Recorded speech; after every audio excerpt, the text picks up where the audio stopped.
Imagine being on top of the world one moment and at the bottom of the pit the next.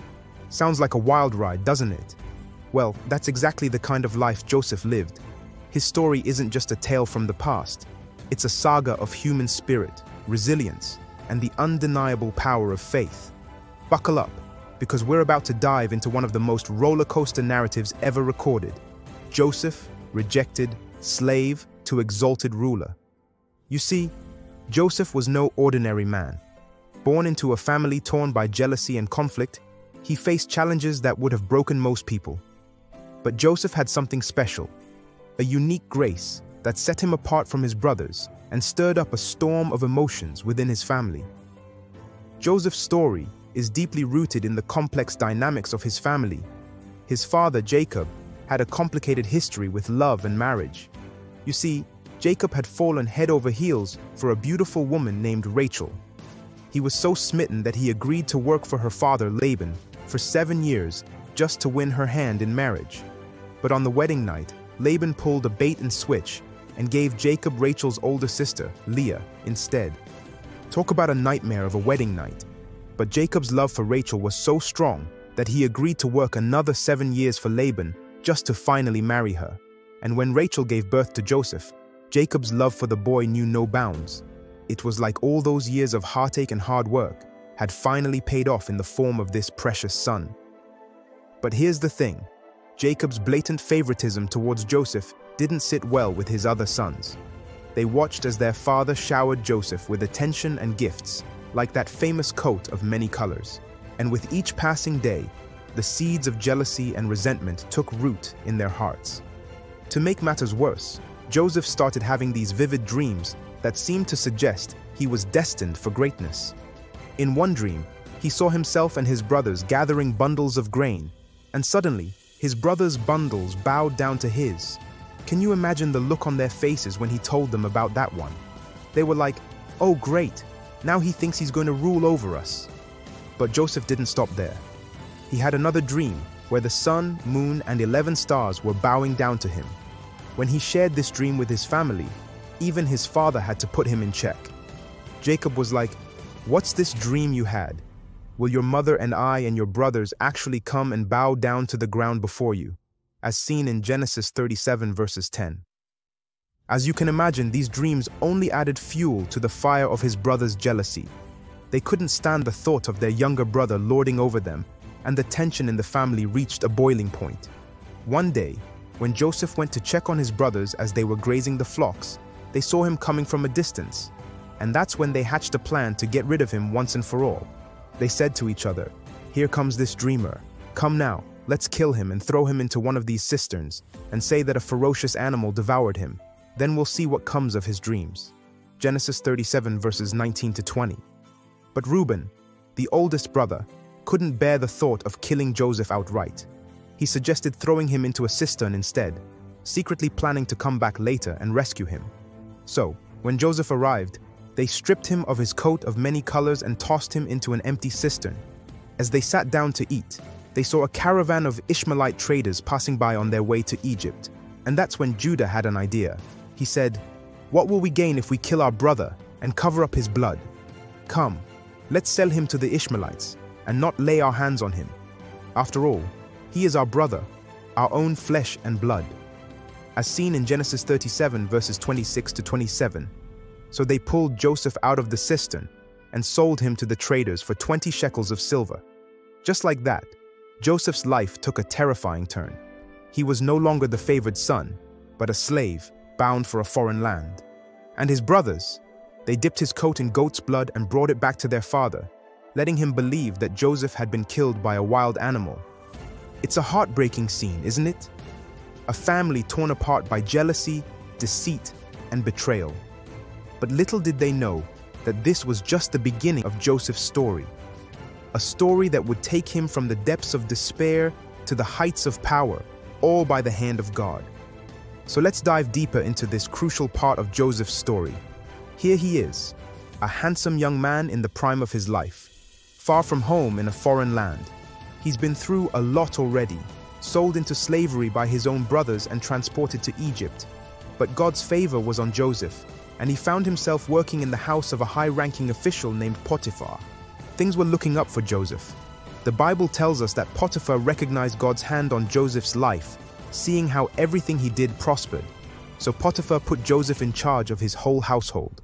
What a huge responsibility for a young man, and a foreigner no less. But Joseph handled it with integrity and skill. Now, residing in Potiphar's house could have presented some real temptations and challenges for a young single guy like Joseph. Think about it. He's in close proximity to Potiphar's wife, day in and day out. And we're told that Joseph was well-built and handsome. Well, Potiphar's wife started to notice this too, and she tried to seduce Joseph. Can you feel the tension of this situation? Here's this powerful woman, the wife of Joseph's master, propositioning him. Joseph had a choice to make, and the stakes were high. For Joseph to give in would have been the basest ingratitude toward his master, who had trusted him so completely. It would have been an inexcusable sin against God. But even more than that, Joseph's character and integrity were forged deep within him. His commitment to righteousness wasn't dependent on his circumstances. Whether as the favored son, a mistreated slave, or the head of Potiphar's household, Joseph determined to live rightly before God. So, he resisted Potiphar's wife, day after day. The Bible captures his response so powerfully in Genesis 39 verses 9, when he says, "How then could I do this great evil and sin against God?" Joseph wasn't just worried about getting caught or the earthly consequences. His primary concern was sinning against God himself.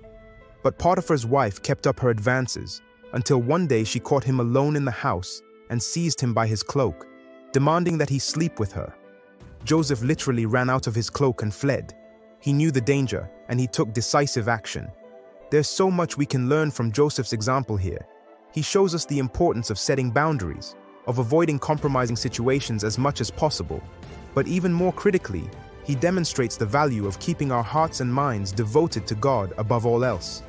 With that kind of focus, that intimacy with God, we can find the strength to resist temptation and choose integrity, even when the pressure is on.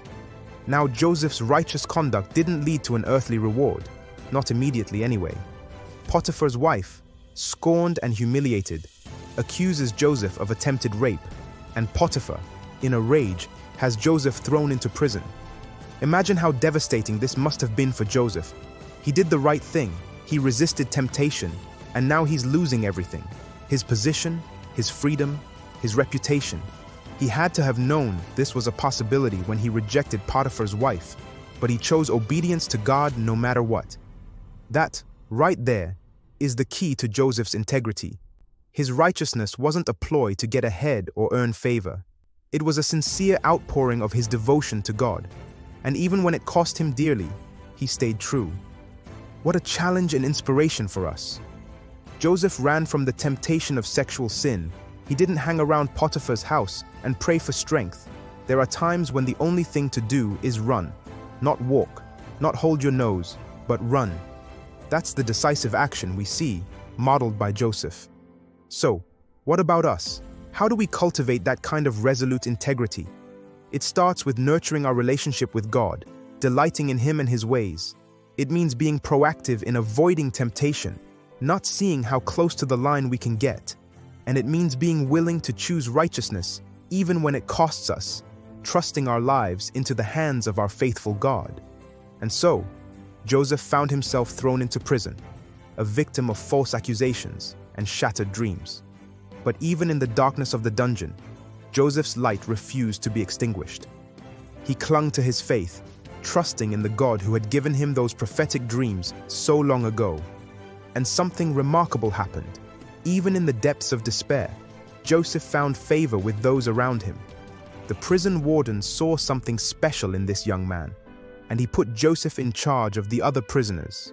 It was as if the hand of God was upon him, guiding his steps and shaping his destiny. But the story doesn't end there. You see, Joseph had a gift, a God-given ability to interpret dreams. And in that prison, he met two men who would change the course of his life forever. The Pharaoh's chief cupbearer and chief baker, both imprisoned for offenses against their master, came to Joseph with dreams that troubled their souls. With humility and wisdom, Joseph interpreted their dreams, foretelling the cupbearer's restoration and the baker's demise. And sure enough, his words came to pass. But the cupbearer, caught up in the whirlwind of palace life, forgot about Joseph, leaving him to languish in prison for 2 long years. But then, in a twist of fate that can only be described as divine intervention, Pharaoh himself had a dream that no one could interpret. In one, he sees 7 sleek fat cows coming up out of the Nile, followed by 7 ugly gaunt cows that devour the healthy ones. In another dream, 7 plump ripe heads of grain are swallowed up by 7 thin, withered heads. Pharaoh wakes up troubled, knowing these dreams must mean something significant. Now, in ancient Egypt, dreams were considered messages from the gods, so Pharaoh summons all his magicians and wise men to interpret these dreams for him. But none of them can provide a satisfactory explanation. Suddenly, the cupbearer remembers Joseph, the young Hebrew, who accurately interpreted his dream back in prison 2 years prior. He tells Pharaoh about Joseph's gift, and immediately, Pharaoh sends for him. Can you imagine what must have been going through Joseph's mind as he's rushed from the dungeon, cleaned up, and brought before the most powerful man in Egypt? But Joseph doesn't seem rattled. He's ready. When Pharaoh says he's heard that Joseph can interpret dreams, Joseph humbly deflects the praise, saying, "It is not in me. God will give Pharaoh a favorable answer." Genesis 41 verses 16. Even in this high-stakes moment, Joseph keeps the focus on God. As Pharaoh describes his dreams, God gives Joseph the interpretation. The 7 good cows and 7 ripe heads of grain represent 7 years of plenty that are coming to Egypt. But they will be followed by 7 years of severe famine, represented by the gaunt cows and withered heads of grain. The repetition of the dream signifies that this matter is fixed by God, and he will bring it about soon. But Joseph doesn't stop with just interpreting the dreams. He goes on to offer Pharaoh a practical plan for navigating the coming crisis. He advises Pharaoh to appoint a wise, discerning man to oversee the collection of 1/5 of the produce during the 7 years of abundance, so that there will be a reserve of food during the 7 years of famine. Pharaoh is blown away by Joseph's wisdom and clear connection to the divine. On the spot, he appoints Joseph as his second-in-command, in charge of implementing this plan and overseeing the entire land of Egypt. In a single day, Joseph goes from prisoner to prime minister, clothed in fine garments and given Pharaoh's signet ring. What a turn of events! As the 7 years of plenty begin, Joseph gets straight to work. He travels throughout Egypt, organizing the collection and storage of the abundant harvests. The grain accumulates like the sand of the sea until it's beyond measure. And all the while, Joseph is growing in wisdom and stature, even marrying and starting a family of his own. Then the 7 years of famine hit, just as God had revealed. The effects are felt not just in Egypt, but in all the surrounding lands. However, thanks to Joseph's foresight and planning, Egypt is prepared. When the people cry out to Pharaoh for food, he directs them to Joseph, who opens the storehouses and sells grain to the Egyptians and to people from all over. Among those who come to Egypt for relief are 10 of Joseph's brothers. The famine has hit Canaan hard, and Jacob sends his sons to Egypt to buy grain so that they might survive. Unbeknownst to them, they are bowing before their long-lost brother when they come to the Egyptian official in charge of selling grain. Joseph recognizes his brothers immediately, though they don't recognize him. In a series of emotional, suspenseful encounters, Joseph tests his brothers to see if they have changed, to discern their current character and their feelings toward their father and youngest brother Benjamin. In a poignant moment, the brothers openly express their remorse for what they did to Joseph all those years ago, not realizing he is right there in front of them. Eventually, Joseph can contain his emotions no longer. He clears the room of all but his brothers and, weeping, reveals his identity to them. Can you envision the shock, the fear, the amazement they must have felt? But Joseph, overwhelmed with love and forgiveness, assures them that though they intended evil against him, God intended it for good, to bring about the saving of many lives. There's so much to glean from Joseph's journey: his unwavering trust in God's sovereignty, his resilient hope, his determined integrity, his compassionate forgiveness. These qualities shine forth in his rise to power. Yet for all the outward trappings of his newfound status, Joseph remains grounded in his identity as a servant of God.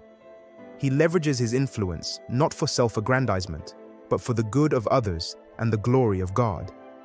Even in his exaltation, he continues to point people to the Lord, bearing witness to his provision, wisdom, and redemptive hand. May Joseph's example inspire us to trust in the Lord's sovereign plan, even in our darkest chapters, to live with integrity and keep using our gifts to serve others, knowing our reward is with God, to forgive those who have wronged us, acknowledging God's power to redeem even the deepest pain, and to steward whatever influence we're given to point people to the Lord and play our part in his grand story of salvation. Like Joseph, may we fix our eyes on our eternal hope, knowing that he who began a good work in us will bring it to completion. Philippians 1 verses 6. What do you think? Be sure to let us know your thoughts in the comments, and as always, please like, subscribe, and hit the notification icon for more content just like this. Until next time.